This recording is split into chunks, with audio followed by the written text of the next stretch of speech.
It's 2026, and the animation industry is kind of in a weird place. We have Shrek 5 scheduled for next year, a live-action How to Train Your Dragon sequel in the works, and Kung Fu Panda 4 is still fresh in the rearview mirror. It feels like we are drowning in sequels, remakes, and nostalgia bait designed to extract money from millennials who just want to feel something again.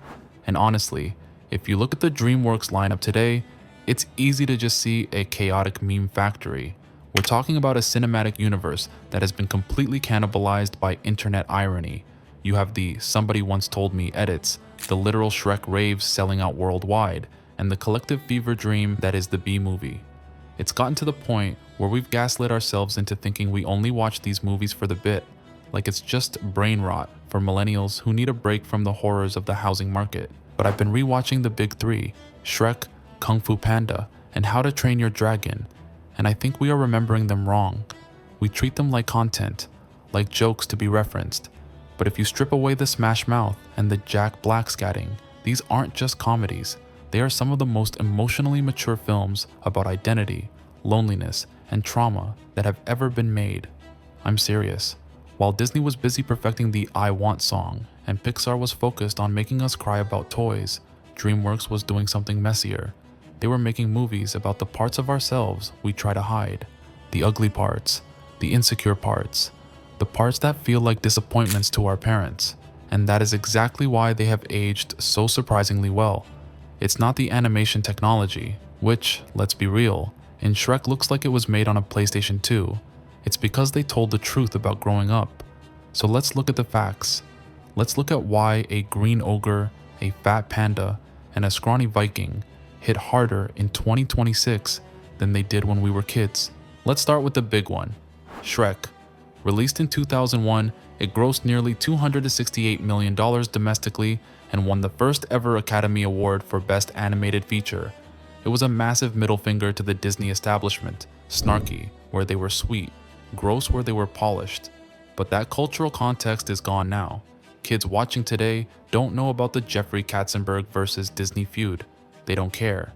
Yet the movie still works. Why? Because Shrek isn't a parody. It's a psychological study of a man who has internalized his own rejection. We all know the line. It's a meme. It's a joke. But think about what a layer actually is. A layer isn't just depth. It's a shield. It is something you wrap around your core to keep the world from touching it. Shrek doesn't have layers because he's complicated. He has layers because he is terrified. If you look at his behavior in the first act, Shrek is actively constructing a persona designed to confirm everyone's worst suspicions about him. He roars at the villagers not because he wants to hurt them, but because he wants them to leave before they have the chance to hurt him. It's a defense mechanism called preemptive rejection. You reject the world before it can reject you. You lean into the monster role because being a monster gives you control. If they run away because you scared them, that's a win. If they run away because they know the real you and still don't like you, that is a wound that never heals. There's this specific scene that destroys me every time I watch it as an adult. It's early in the movie. Shrek is eating dinner. He lights a candle made of earwax. He sets the table, and the music playing is this slow, melancholic track literally called "Eating Alone." He looks peaceful, but it's a heavy peace. It's the peace of someone who has convinced themselves that isolation is the same thing as safety. And I think a lot of us in 2026 relate to this way, more than we want to admit. We curate our online personas, we build our digital swamps, and we tell ourselves that we are better off alone because dealing with people is messy and painful. We gaslight ourselves into thinking loneliness is a lifestyle choice. Shrek says, "I live in a swamp. I put up signs.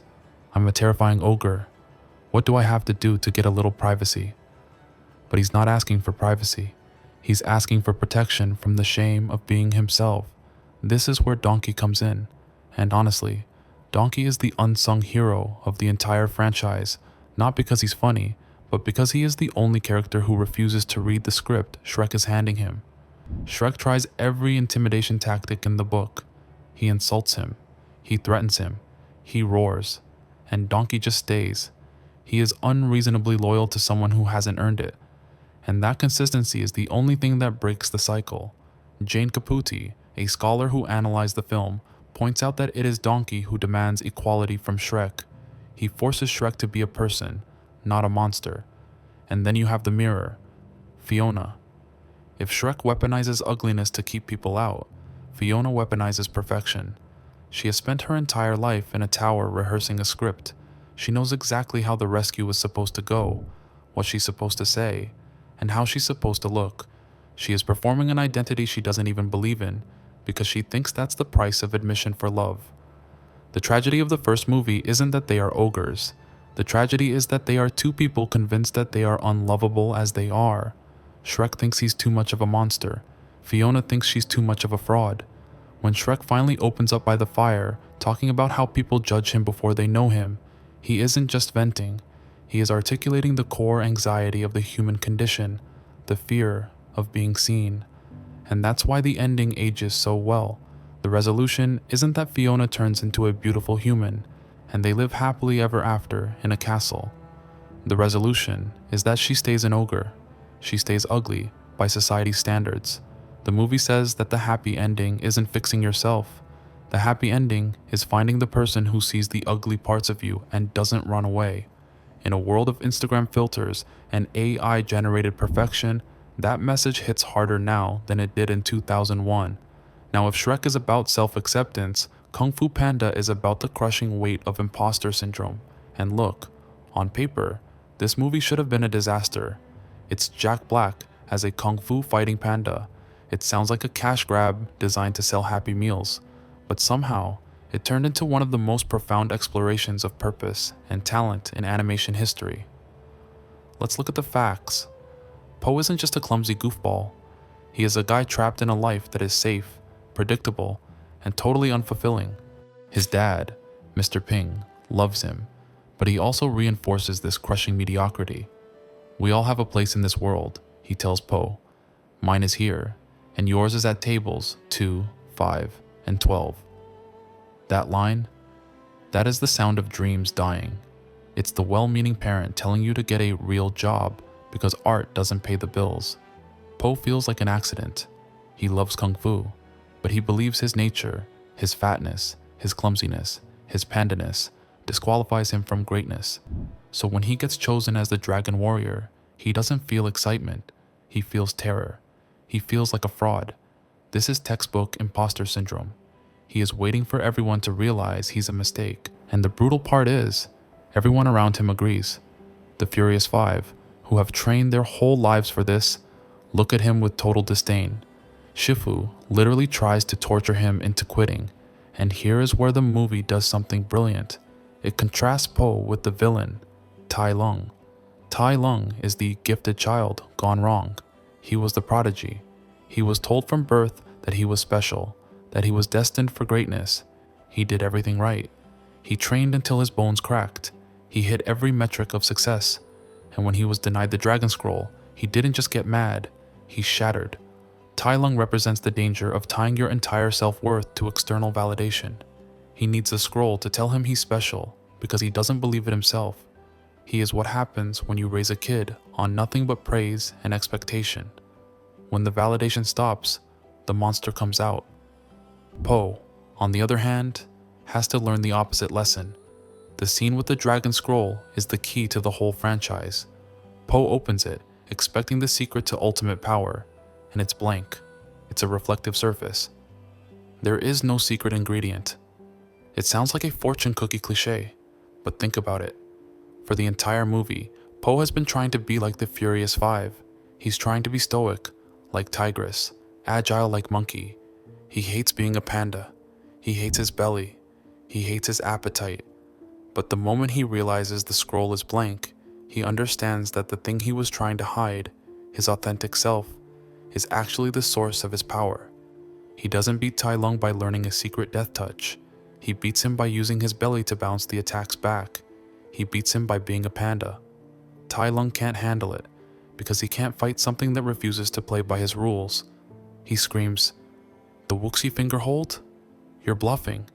You're bluffing. Shifu didn't teach you that." And Po just says, "Nope, I figured it out."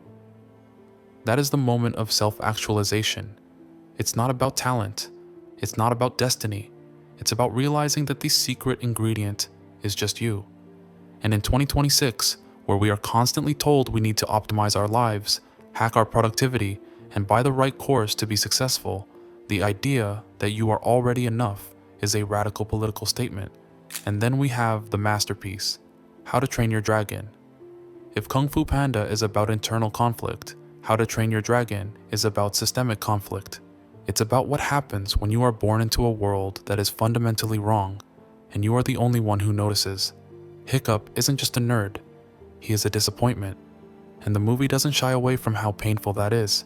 His father, Stoic the Vast, is a massive, hyper-masculine Viking leader. Hiccup is, well, Hiccup. Their relationship is the emotional core of the film, and it is painful to watch.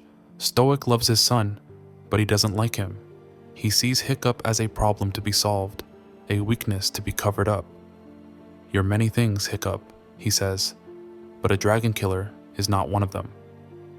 In Viking society, killing a dragon is the only currency that matters. It's how you become a man. It's how you earn respect. So Hiccup tries. He builds a machine to kill a Night Fury because he thinks that if he can just kill one dragon, his dad will finally look at him with pride. But when he finally catches Toothless, he can't do it. I looked at him, and I saw myself.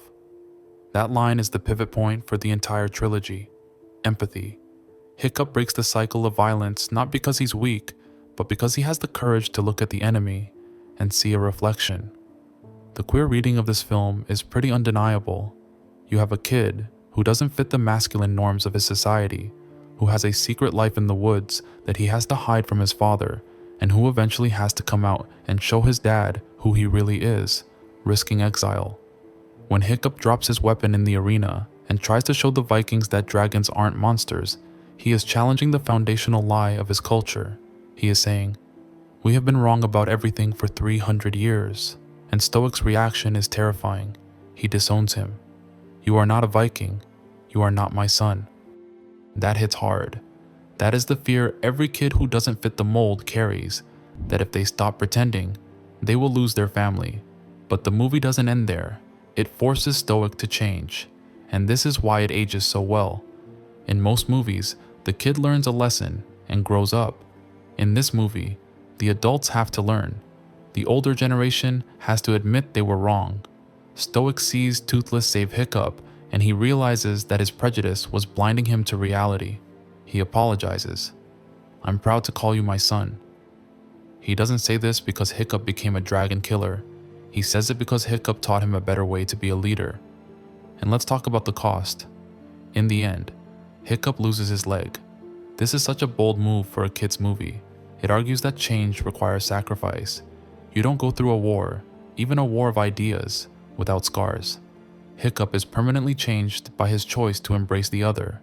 He and Toothless are both broken, both missing a part of themselves, but they are complete together. It's a story about breaking generational trauma. Stoic says, "We kill dragons. It's what we do. It's tradition. It's the way it's always been." Hiccup says, "But we don't have to." That is the most powerful sentence a child can say to a parent. We don't have to keep doing this. We don't have to keep hurting each other just because that's what our ancestors did. So why do these three movies resonate so much in 2026? It's definitely not the graphics. Look at the background characters in the first Shrek. They look like they were rendered on a toaster. It's because they prioritize emotional truth over spectacle. There's a concept in psychology called the reminiscence bump. Older people tend to recall memories from when they were 10 to 30 years old more vividly than any other time. We lock onto the stories that found us when we were becoming ourselves. For a lot of us, these movies were the background noise of our childhoods, but rewatching them as adults, we realized they were planting seeds. They taught us that you can be ugly and still deserve love.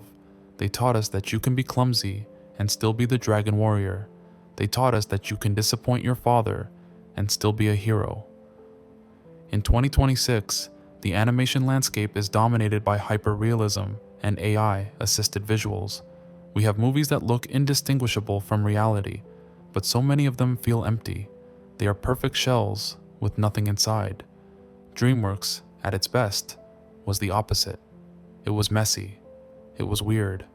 It took big swings, Kung Fu Panda 2 is basically a movie about genocide and PTSD, and it's rated PG. They respected the audience enough to know that kids can handle heavy themes if you wrap them in a good story, and for us adults rewatching them, it's therapeutic. We are tired. We are burned out. We feel like we haven't lived up to our potential. We feel like imposters in our jobs. We feel lonely even when we're online. Watching Shrek let down his walls reminds us that it's okay to let people in. Watching Poe accept his pandaness reminds us to stop trying to be someone else. Watching Hiccup change his father's mind reminds us that empathy is stronger than tradition. The tools of animation evolve. The rendering gets better. The lighting gets more realistic. The hair simulation gets more complex. But the point remains the same. Storytelling isn't about pixels. It's about making you feel less alone. And honestly, I think that's why we're still talking about them. Not because of the memes, but because when we were kids, we came for the jokes.